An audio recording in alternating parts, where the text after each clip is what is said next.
కడప జిల్లా Pulivendula DSP Murali media సమావేశం నిర్వహించారు. ఇక వివరాల్లోకి వెళ్తే పులివెందుల డీఎస్పీ మురళి మీడియా ద్వారా మాట్లాడారు. కదిరి రోడ్లో ఉన్న ప్రభుత్వ మద్యం దుకాణంలో జరిగిన దొంగతనాన్ని పోలీసులు ఛేదించి నిందితులైన ఇద్దరు సురేష్ కుమార్, అలెగ్జాండర్ను పోలీసులు కేసు నమోదు చేశారు. అందులో నిందితుడు సురేష్ కుమార్ను పోలీసులు గాలించి పట్టుకున్నారు. అలెగ్జాండర్ ఇంకా పరారీలో ఉన్నాడు. త్వరలో ఆ నిందితుడిని కూడా పట్టుకుని అరెస్టు చేస్తామని డీఎస్పీ మురళి తెలిపారు. ఈ నిందితులు దొంగలించిన మొత్తం నగదు 4,25,000 రూపాయలు కాగా పోలీసులు నిందితుడి నుంచి సురేష్ వద్ద ఉన్న 2 లక్షల రూపాయలు నగదును సీజ్ చేసి పోలీసులు స్వాధీనం చేసుకున్నారు. రెండవ నిందితుడు అలెగ్జాండర్ కోసం పోలీసులు గాలిస్తున్నారని, త్వరలో ఆ నిందితుడిని కూడా పట్టుకుంటామని పులివెందుల డీఎస్పీ మురళి మీడియా ద్వారా తెలిపారు.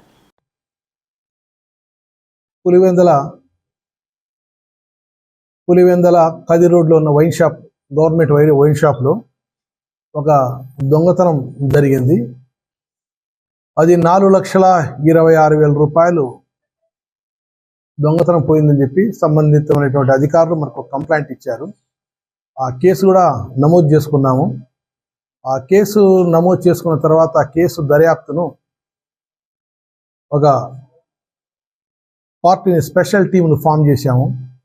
ఆ టీంలో ముఖ్యంగా మన పులివెందుల టౌన్ చెందినటువంటి సిఐ జీవన్ గంగానాథ్, నారాయణ ఎస్ఐ గారు అండ్ ట్రాఫిక్ ఇన్స్పెక్టర్ హజ్వలి గారు వాళ్ళ బృందం చేత, క్రైమ్ పార్టీ చేత కేసు దర్యాప్తు చేసి ఛేదించడం జరిగింది. ఈరోజు ఆ కేసులో సంబంధించబడినటువంటి పొన్నవోలు సురేష్ కుమార్ అనే వ్యక్తి, అతనితో పాటు అతని ఫ్రెండ్ అయినటువంటి అలెగ్జాండర్ ఇద్దరు కలిసి నేరం చేశారని రుజువైంది. అందులో భాగంగా పొన్నవోలు సురేష్ కుమార్ను అరెస్ట్ చేసి 2 లక్షల రూపాయల నగదును స్వాధీనం చేసుకోవడం జరిగింది. కేసులో సంబంధించిన డబ్బు, మిగతా ఇంకొక ముద్దాయి అలెగ్జాండర్ పరారీలో ఉన్నారు కాబట్టి మిగతా అమౌంట్ కూడా రికవర్ చేయడం జరుగుతుంది.